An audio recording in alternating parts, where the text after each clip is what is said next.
in London and 8 p.m. in India. Today, we're going to talk about something very, very heart wrenching again, and it is about hunger and how to feed the hungry. So, attacking hunger under India's lockdown is what we're going to talk about. Now, if I can just take you back a minute of your time and talk to you about what really happened, a backstory. So, 22nd of March was a landmark day for India when the Janta curfew was imposed and we had a 14-hour lockdown. Essentials were limited and some essentials were obviously cut off. 22nd of March again is a landmark day for India because that's the day a 21-day lockdown was announced by the Prime Minister Modi.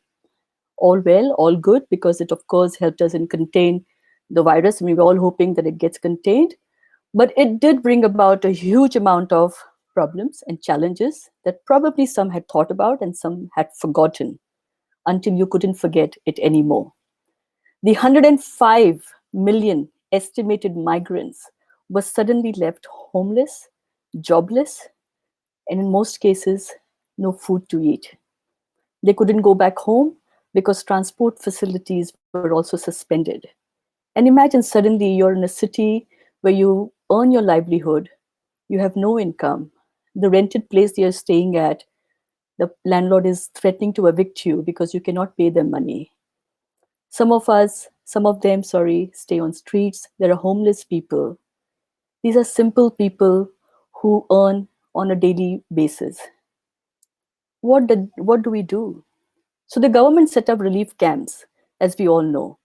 There were many who came around and provided many other support services. But was that enough? Is that enough? In a situation like this, there are some good Samaritans, as always, from India, within India, who made sure that most people that they could manage wouldn't go hungry. They have fresh food that they are cooking on a regular basis, daily basis. There is rations that has been distributed, vegetables, some are giving fruit, some are providing milk. Any kind of support that they're able to provide, they're providing. I'm privileged today to have three amazing people with me as guests who have honored me on very short notice. So I'm going to invite them and we're going to talk about the situation in India, how they're helping, a simple thought, a complex distribution network, and how they're working with the administration there to make sure that as many mouths can be fed as possible. So I'm going to invite my first guest, Shishir Joshi, who is the CEO and founder of Project Mumbai. Shishir, welcome. Thank you so much, Raga. Thank you for having me. I spoke to you 10 hours ago and you agreed, and I cannot thank you enough. I Well, have with there is me, a need, right? thank you. We also have with us Taraa Verma Sengupta. Taraa is a coach and she does amazing work in the industry for many, many people anyway. And Taraa has been an amazing support for Feed My Mumbai, Feed My Bangalore, Feed My Chennai, Feed My Noida, and Feed My Hyderabad. Taraa is Hi, supporting the Raga. Mumbai initiative. I know that, Taraa, and thank you very much. And we're going to talk more about it later.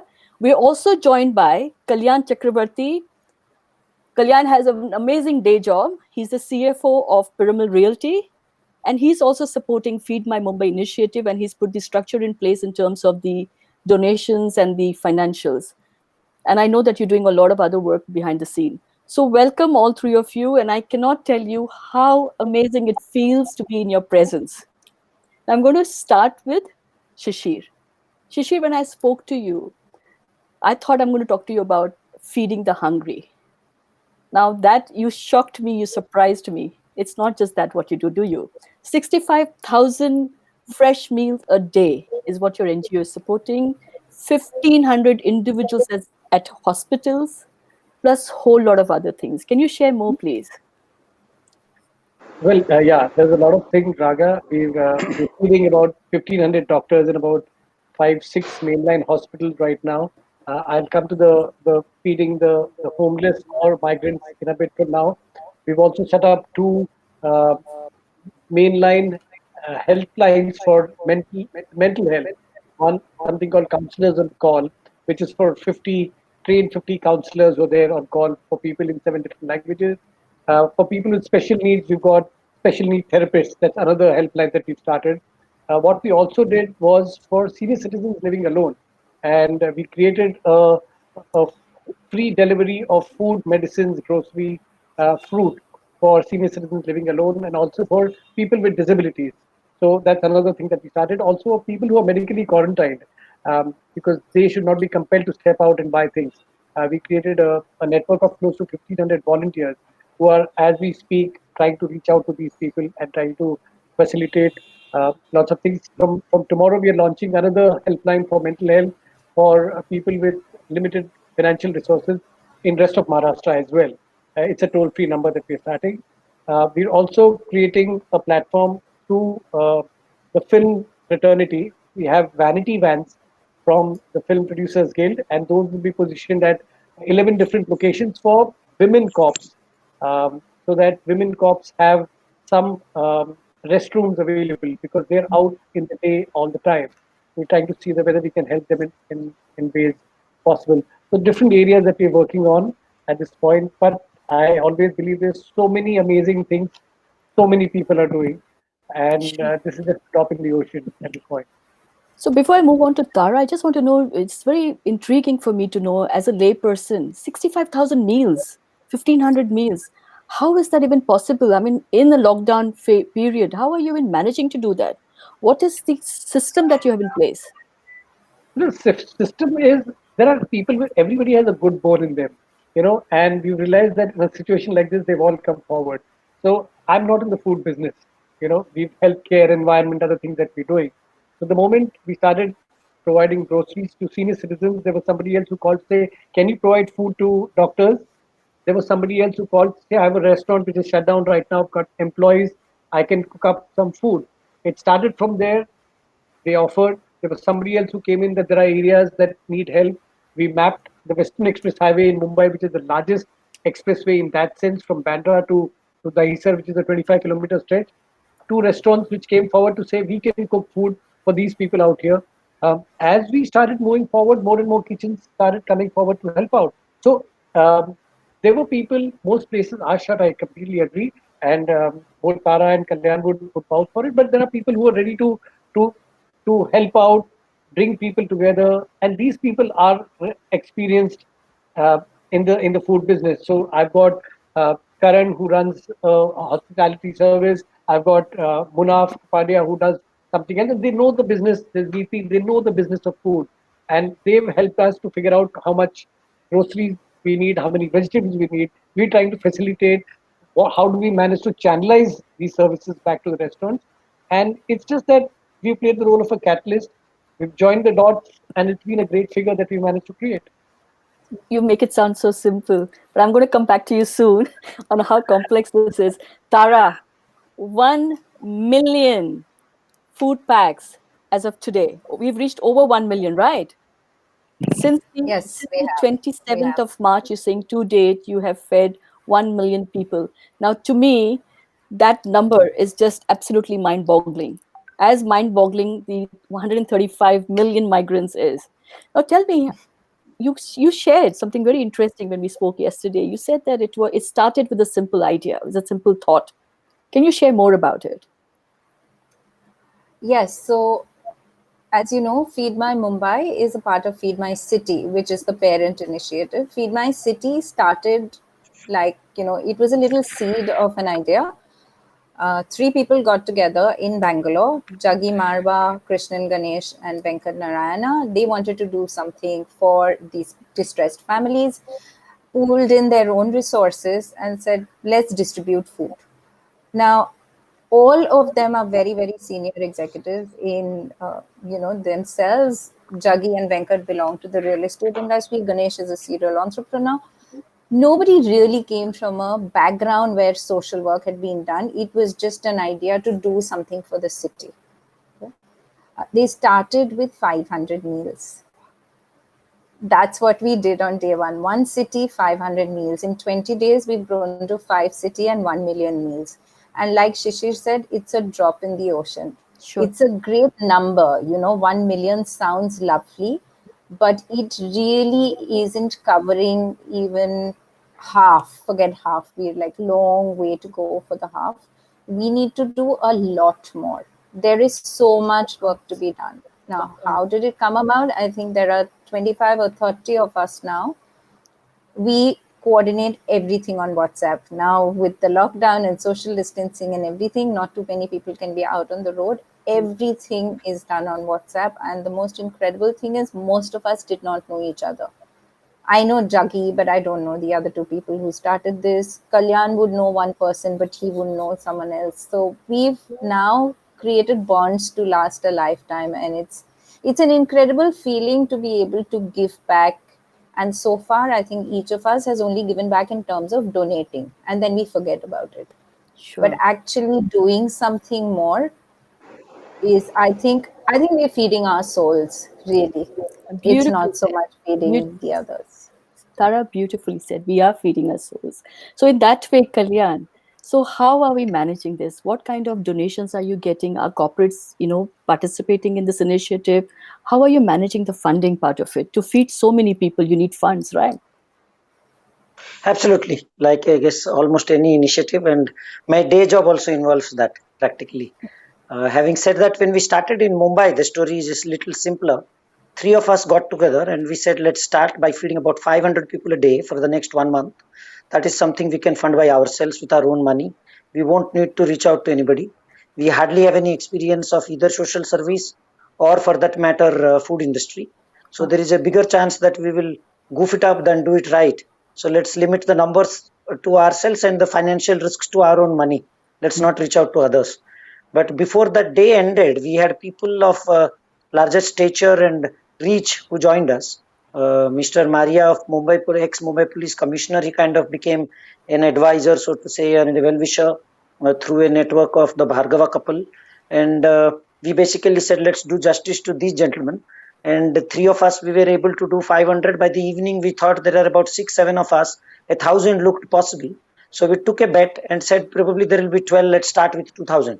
That's how Mumbai started, wanting to do it with self resources, about 2,000 meals a day. But then it took off. I think partly we lost control about our, how we were thinking, and all that meticulous planning and all of that was a afterthought 2 days later when we regrouped. In Mhm. between, that is just the demand and the on ground situation just took over our emotions. We said there is no way we are going to stop. Yes, our pockets are definitely not deep enough to support such a large scale initiative for so long, but we need to reach out and get money. And obviously, being professionals, one thing with gray hair which we have accumulated is a set of, our Rolodex has also gone thicker, and we have put that to reasonably good use for good reasons. So corporates have helped, HNIs have helped. Every call and every appeal has given us a positive smile with some amount of money, which has definitely gone a long way. Brilliant. Paytm came along and put us on their homepage, which was a big positive. Nearly every friend whom I called did not turn me away. And that is the case with about 20 of us, as I said, who are running this initiative.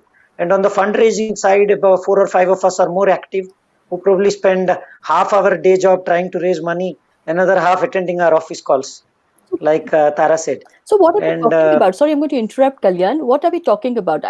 How much does a meal cost? If I want to make a donation, a how much is meal it? there also, it's we started with a meal costing at about 30 rupees in the beginning. As economies of scale came in, and 3 days later we became pseudo food experts by ourselves, trying to break down what are the various cost elements which go into it, how much rice costs and how much gas costs, how much staff costs, how much tempo costs, all of that stuff. When we added, we realized we were probably paying too much. So as of today, for example, 12 days later, we brought our average down to 22. Wow. So there is a huge economy of scale. We got food remaining the same, packaging remaining the same, quality remaining the same. So those are benefits which we brought through the process. So it cost 22 rupees. So if I were to go back to the million food, it would probably have averaged around 26, 27 because the costs were higher going back. So 26 million rupees has been spent so far. Amazing. And probably about an equal number is pending ahead of Of us. course, and lots more, I'd say. So, Shishir, Yes, absolutely. coming back to you. Now, let me understand how this whole system works. How do you identify who's the needy, who's the one who is wanting the food? How do you identify that, and what was your strategy that you applied? Well, there are two ways of looking at it. We've all been around, so we look around. That's one. That's the easiest way.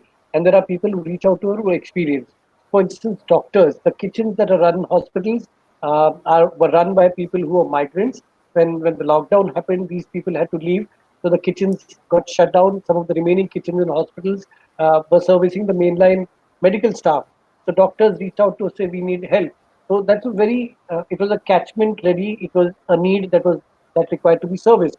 But for instance, when we started off, we were a group of people, well, as Kalyan mentioned, Ruben, Munaf, Pathik, all of us got together and said, okay, where do we start? And where the eye sees, that's what we said, let's do there. The Western Express Highway was a catchment. Most people are indoors, nobody's traveling on the highways. People who are homeless on the highways need arms. They make money by selling small stuff. So what do? We create these opportunities. I'll just add one more point here on the food part and the cost part, Praga, is that while we brought down costs to a large extent, it was also important to figure out what would the component of the food be. In the learning was about what all can be packaged. So should it be chapatis and vegetables? Should it be rice-based food?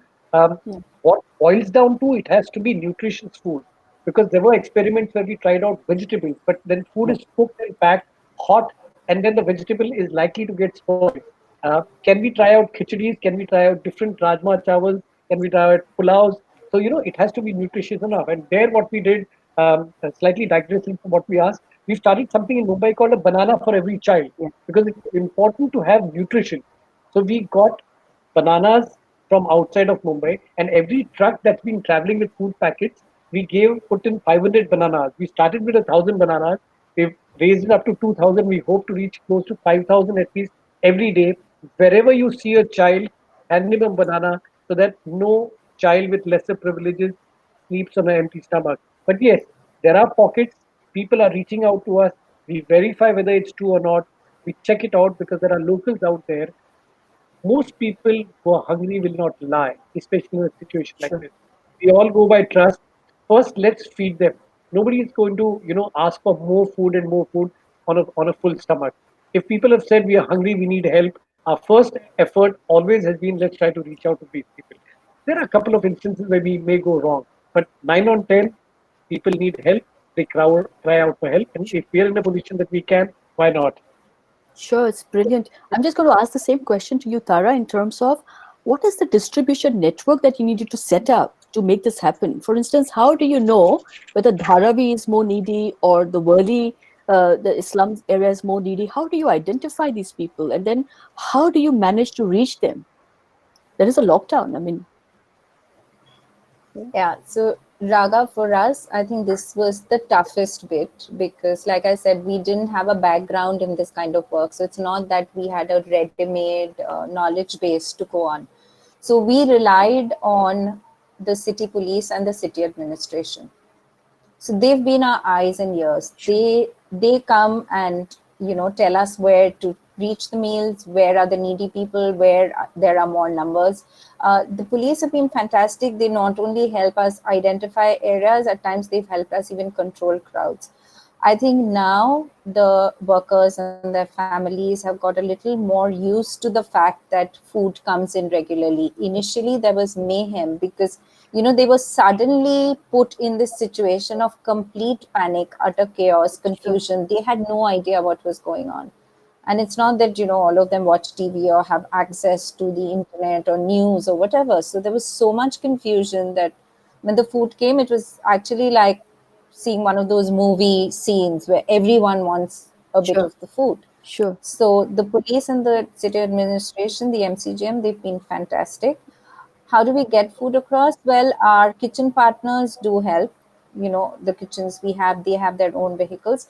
But we've been very blessed. We've had corporate help also. So there are companies which have large vans which are used to deliver or transport things. So we've had one of these companies come in and help us, and so we have some CMS vans that work with us, but there is still a lot more to do.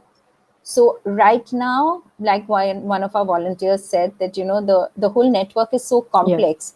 It's a miracle that it gets done on time, and it gets done seamlessly. There is us strategizing. There is the kitchen who's cooking the food and packing the food. There are volunteers taking the food in vehicles which belongs to the kitchen, may not belong to the kitchen. There are local volunteers in the slums and shanties who are helping us distribute. Then we get back the numbers and then we do tallying. So it is a complete enterprise Yeah, so that is going. this has created a completely new enterprises, and that's what I was going to get at. And Kalyan, for you in this context, how are you managing the delivery, not only just from a supply point of view? We all need groceries, you need vegetables, you need supplies. Where is that coming from? Are you able to tie up with wholesalers at this stage? Or is somebody, We yeah, I mean, what's we the are we are. It's a combination of two things. We chose commercial kitchens which were also lying empty. Commercial kitchens which were supplying food to the companies in, let's say, BKC for that matter, or Lower Parel. Since all those companies are shut, the commercial kitchens are shut. So we took capacity from them. We practically hired it.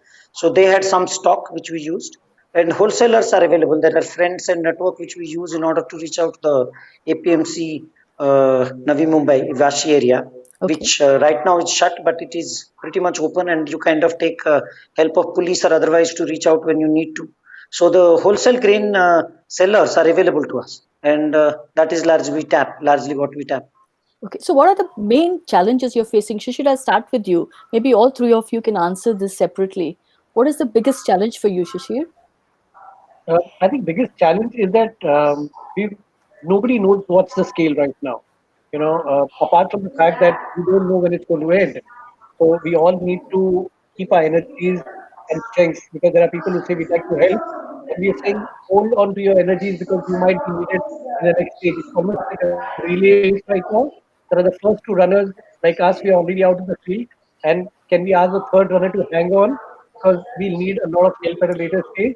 But there is a lot of confusion in the absence of mapping, uh, because there are a lot of people who are hungry, who need resources, either cooked food or groceries, and those things happen. That is there overlap of supply to a large section, and there's completely no supply to another, and that kind of a mapping, if it's done better, then so much work that civil society groups are doing can be saved. We can utilize our energies to far better places where people need. So So, that so mapping is really lacking here. So, Shishir, on that point, how do you know? I know that you and I discussed this briefly this afternoon, and you said that the municipal corporation is playing a big role in this, and there are gaps, but they kind of have mapped out and they know which pockets where the need is, and tying up with NGOs like you, they are kind of able to gather information about what areas are being fed or not fed. What about those places where you're not able to reach? Where, So let's say, yeah, yeah, go ahead. So, I don't think there are areas that we've not been able to reach. It's just that that information is not available. If there's information available, we can reach. But the problem is, one, absence of empty spot, and second, availability of groceries, food grains. If we sorry, manage to get I'm going to enough interrupt. food There's grains, some feedback in the background. Is it from somebody's home? Or okay, yeah. Sorry, stop. Sorry. yeah. So the availability of groceries, because people are don't have enough food grains, be it middle class or it's across, and that's the big concern that we have. That there are people without homes who need cooked food, and there are people who have homes but may not have resources, or even those who have resources but they don't have the food grains available because manpower. There's a traveling challenge for a lot of people. Retail show Right. the grocery stores have those limitations. So that gap needs to be filled up very fast, because we know we're still starting off with the next 15 days of lockdown, and we don't know how long it's going to continue. So people are worried. Right. Yeah. Yep. So, and Tara, for you, what is the biggest challenge you face? Well, I'm sure Kalyan would want me to say funding, but I think we have a fabulous team, so I'm going to leave that aside. Personally, I think the biggest challenge we have is when we cannot fulfill a request or a demand because we cannot reach the food there. So, the production is not a challenge at all for us. We have more than enough capacity, we have more than enough partners, we have more than enough people on the ground to do that. But I I really wish we had more transportation. I would say that is currently our biggest challenge. It's not the lack of intent; it's actually the lack of infrastructure as far as logistics is concerned, which is becoming a challenge for us. So, We could do a lot more. so should we put it out there, say that if anybody has any facilities to offer in terms of transportation that they can offer you and feed my city, should they get in touch with you, Tara? Yes, Yeah. Yeah. absolutely. So we are not looking at personal vehicles, but vans, food trucks, uh, any kind of trucks where you could put in, let's say, 1,000 meal packets or more. Currently, the vans we are using can take about 2,000, 2,500, but we don't have that much going to every location. But if we could get more vehicles, if there are transporters out there, companies out there, food companies, caterers, anybody who has vehicles lying free, please open your hearts, tie up with us, and we'd be so Wonderful. grateful. Sure. And Tara, I'm happy to Kalyan? help you out Sure, here. sure. Sure. Sorry, Tara, I'm happy to help you Yes, out here because I've got See here, uh, people connecting. who are willing to offer. Because several times there have been people who say that we need vehicles, and I've called these couple of guys said you need a truck tomorrow, possible. So I'm going to connect you separately with those guys. yes, please. Yeah, See, so that That will wonderful. be so That would be nice. wonderful. yeah. See Yes, the scale, the collaboration, the complexity, everything can be managed within this little home, isn't it? It's amazing. yes, I Kalyan, what's agree. your biggest challenge? Super. So the physical challenges I think between Shishir and Tara have already covered. So let me go a little tangential and philosophical, if you will. Okay. I have not seen Mumbai more finding more of method in the madness than it normally is. Lockdown has, I think, brought the best out of Mumbai, both out of the civic force, whether that is the police, VMC, MCGM, or normal citizens for that matter.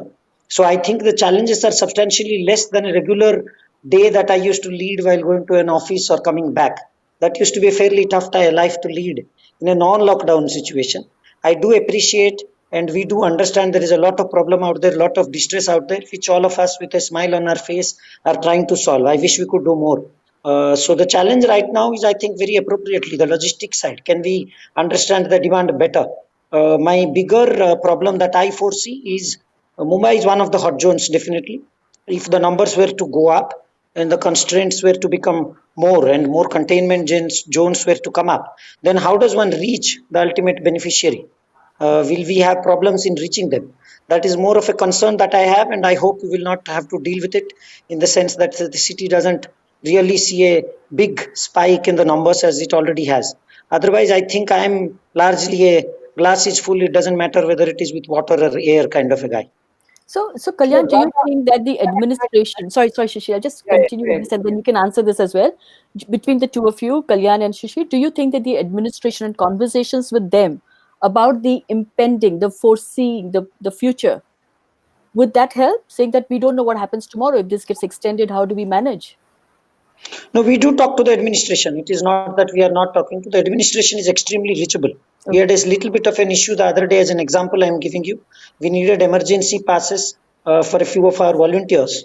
And the director general of police, which is the really the biggest person that you could speak with in that hierarchy, I had no way of knowing him obviously in my life so far. I managed to reach him in 30 minutes and had a chat with him to help us solve it. That is how accessible the bureaucracy is right now. So, obviously they are communicating, and any help that we need, raise our hand, they're willing to, shout back and tell us what to do or where to help. Yes, everybody has got to deal with an evolving situation, and it is evolving by the day, by the second. So even they are also having their own constraints on being on top of things. But there is no loss of information between what they know versus what we know. Okay, great, brilliant. So Shishir, you were saying something you were going to yeah, add? you mentioned problems. What are the problems one is facing or a problem pocket? And what I referred to in an earlier point, and I completely respect what Kalyan has said, the vulnerable segment. So yes, there are people who don't have resources, homes, migrants, but the space that we began addressing are senior citizens and people with disabilities, and that's one space the state hasn't really been able to address, which needs to be. And because there's a lockdown, people are indoors. Senior citizens are most vulnerable. They've been told to stay more indoors because the likelihood of them getting impacted by the virus is much higher. Uh, Children are away in a lot of cases. Children are abroad. or even within the city, they are unable to travel to where their parents live, or their parents living alone. Housing societies have kind of become closed doors. So this vulnerable space, there most of these senior citizens had maids or house help who are cooking or cleaning. Now these house helps have gone, so there's no food for them. They say, "Don't give us grocery, give us cooked food." So that's a huge space. However small the number, it's a very important number that needs Sure. to be addressed. Where now I would come into the appreciation part. While we were talking about mass food supply, a large number of citizen volunteers have come forward, and I really appreciate at the risk to their own health and life, minus any pass. So Project Mumbai has been fortunate enough to be a go-to organization in this space. We've built a large army of these volunteers, Good Samaritans, on our WhatsApp group, as we call them. We put up a message to say this senior citizen. Volunteers have cooked food in their own homes and are regularly being buddies to these senior citizens. But that's a problem space that needs to be addressed, because Sure. back home, you're sitting in London, there are people, families back in India to say, "What do I do?" You are so helpless, and Correct. I've seen these cases in the plenty right now. No, we've had a case, and I'll just give you an example. We have a case of the person who used to help us in our home in Bandra. That's where we lived, and she lived in the Mount Mary area. Again, one fine day, suddenly the lockdown was announced. No salary mid-month, so no salary for the month. No way of collecting the salary. They live on a month-to-month basis. Suddenly, she had no money. We couldn't even arrange for her to get the money because we had to move to London. We had to come back very quickly, and it took us a while to get the rations to her. So we arranged for ration kits for her and her family, but it took us a while to get the ration kits to her. We also know that in Dharavi, for instance, there are some of our friends staying there. We're part of the Dharavi Dream project, and some of our young friends live there. And these boys are not getting access to rations because there's a lockdown. So we don't know how to manage that. So there are people like us who have the capacity, want to make a contribution, are happy to give to an NGO, but in some cases the food or the ration kit is not reaching. So that is also something that we may need to work out. How will we do that? And I know this is a live example in Dharavi. It's just not reaching them. So they're not. So So I think that's an interesting point that you are bringing out. yeah, Effectively, yesterday yeah. evening, we had a freakish call from the Dabbawala Association. Okay. They probably heard about us from somewhere. So they reached out saying, "Can we guys help them?" There is an Wow. association of about 2,000 people. About 1,000 of them have gone back to their respective villages, but there Okay. are 1,000 here, relatively poor people who don't have ration. So we have been trying to think through and how to put together an operational structure to reach out to them, working with their CA, tracing each of them, getting their addresses. So it's in the making for about 24 hours, or in fact 12 hours probably as of now. By Okay. tomorrow we want to get going on that one. Brilliant. So those are physical things which keep coming. I guess the good thing is the world is full of good Samaritans. Yes. The world is full of lot of people with the right intent, the Yes. right effort, and are Yeah. willing to open up their wallets, which is Yes. helping the cause push forward a little bit. We will get there. Eventually, this will all be behind us. We will win and celebrate as mankind. Absolutely. Quick questions to both of you, to three of you, before we end this. Now, how are we looking at the future? I know that Shishir, you mentioned earlier that you started this work on the 16th of March, even before any announcement was made. Did you anticipate something this drastic? And what is your speculation on this?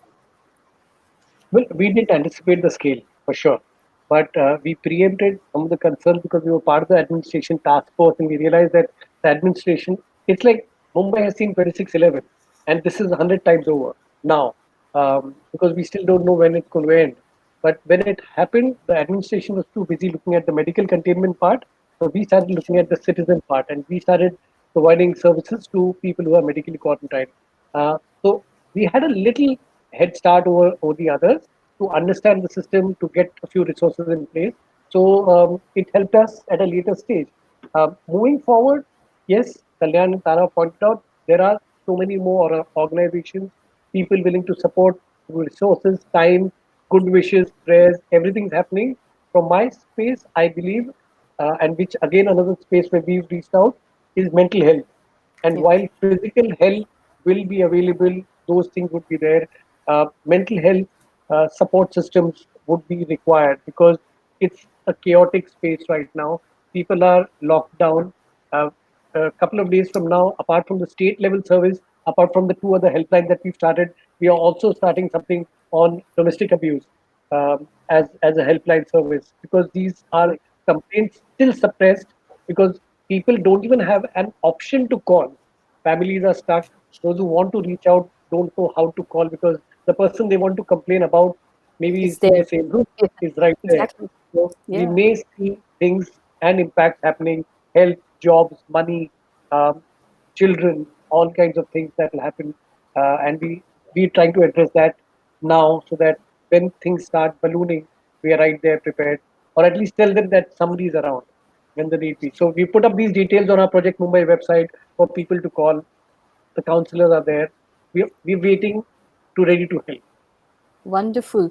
Now, Tara, I know while we're talking about Mumbai, Feed My Mumbai, that you're part of, but I also know that you're part of the bigger initiative, Feed My City. So, do you think the Mumbai example can be replicated or is being replicated everywhere else in terms of how Samaritans like you are coming out and supporting? You think it's happening India wide, pan India? It's definitely happening in the 5 cities that we are in. See, when I hear Shishir talk, it's so inspiring because honestly, the bunch of us, we are social impact infants. Okay, we've just got together with a lot of good intentions, and we are now kind of finding our way forward, right? But we have corporate experience, we don't really have experience in the social sector.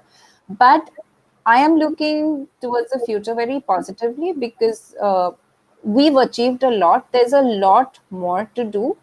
And as far as all our cities are concerned, we've got some fantastic things going, like in Noida, in NCR, we've just tied up with Gurudwara Bangla Sahib, which is one of the most revered holy institutions, and they are going to provide, you know, food for a few thousand families every day for us, Amazing. making our job so much simpler. I cannot tell you what an amazing feeling that is. A teenager in Bangalore came up with the idea of doing an online concert to raise money Sure. for Feed My City. That concert is slated on the 19th of April, which is next Sunday at 6 p.m.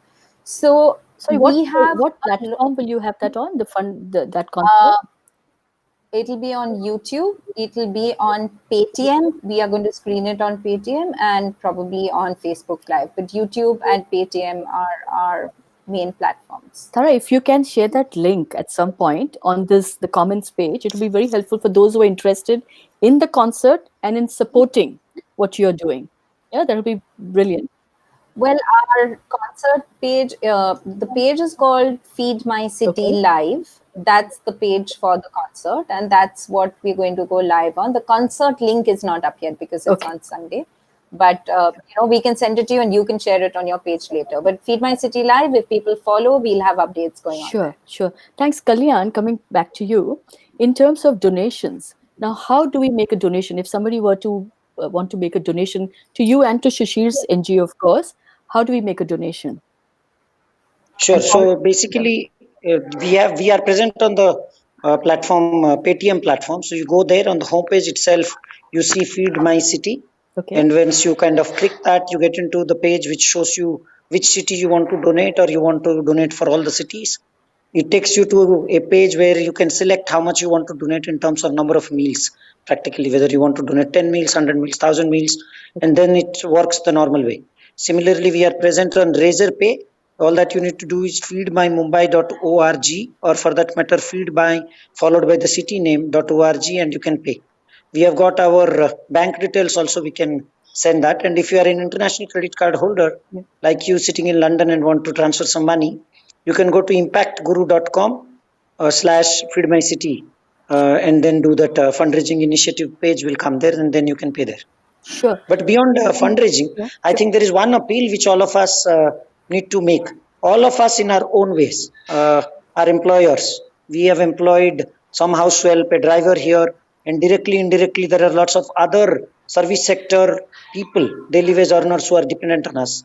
I think as the city limps back to normalcy in about, let's say, 30 days, 15 days, whenever that happens, I think all of us need to rise up to the occasion and be generous and accommodative. That's the least that we owe to them. I think the economic situation and our own outlook might ask us to do the other way, where we want to cut our own costs, conserve our own cash, because that probably sounds like the financially smart thing to do. Let's be a little unsmart about that, so that we can allow some of these livelihoods to get restored. The Sure. restoration of livelihoods is a critical thing. So leave the fundraising aside, that will happen as it goes along, that's a process. But this is a critical appeal that I would do to you, your viewers, and anybody who is participating in this.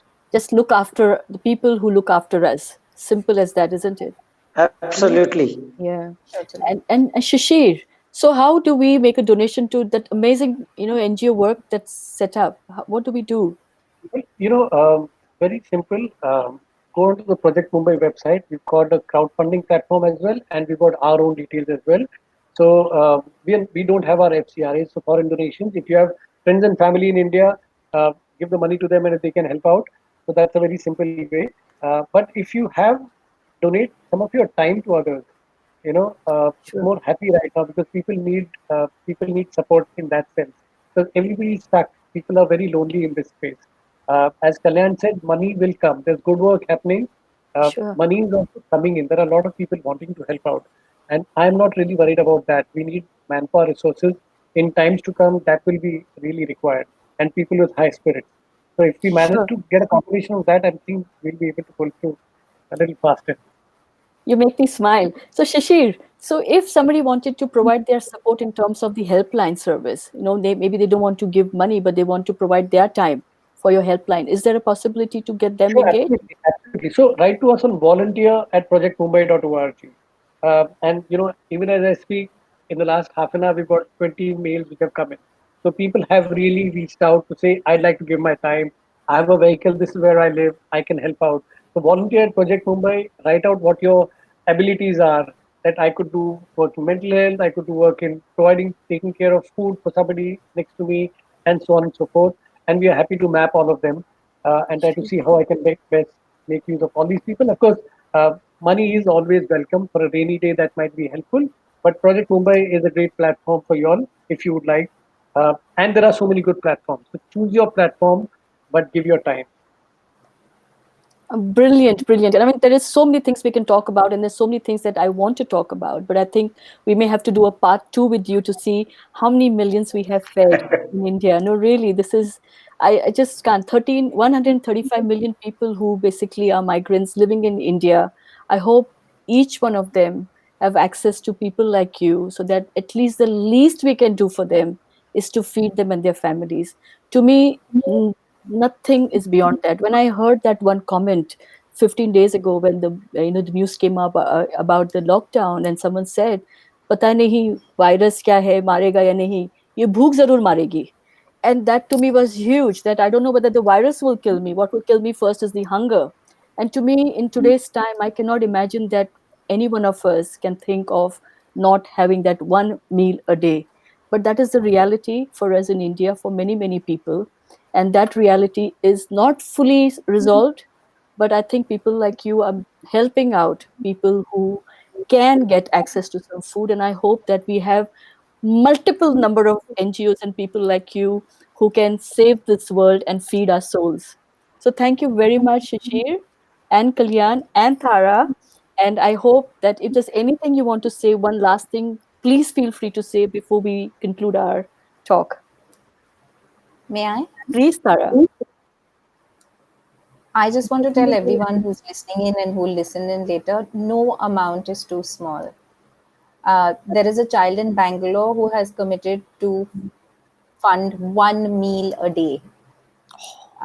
There is someone's house help, a trusted house help in Mumbai, who, when she heard about Feed My Mumbai, she said, I'd like to feed 10 people. And she is a domestic worker. So, seriously, no amount is small. You want to sponsor one meal, you want to pay 30 rupees through the Paytm, we'd be obliged. Thank you, And Tara. it's really heartening to see the kind of people who've come forward. I wish we would. I'm sure many will come forward. I'm very, very positive about this. I know that there are very good people around, like there are wonderful souls around in this world, people like us who are listening in. I know my audience is absolutely fantastic and positive, and I know that we will generously donate generously. Whatever way we can contribute from here, we will as well. Please keep sharing the love and the good work. And thank you. It's been a privilege having you on my talk. Shishir Joshi, thank you. Kalyan Chakravarthi, thank you very much. Tara, Verma, Thank you. Thank you very thank you much. very much. Thank you. Thank Thank you, you. Raga, for having us. Thank you. Thanks very much. Have a Thank you. good evening. You too. Thank you You very too. much.